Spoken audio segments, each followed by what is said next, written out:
Welcome back. We'll pick up with the geometry we created in our previous tutorial. In this tutorial, I'll show you how to use Inventor Fusion's Symmetry mode. Let's click this tool, Define a Symmetry Plane. Click on Plane, and let's select this plane. You can also select planar faces and construction planes. Let's click OK.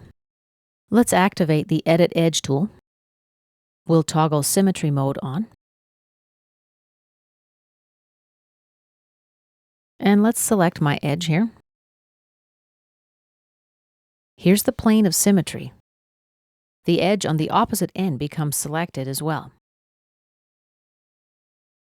And let's place the point here. Grab and drag it, and just adjust a little bit more. Let's select this edge now.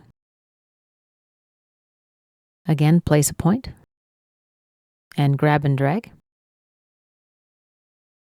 Now let's toggle Symmetry mode off.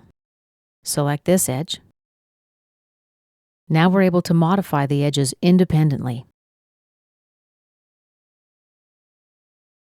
And this concludes our tutorial about using Symmetry mode in Inventor Fusion.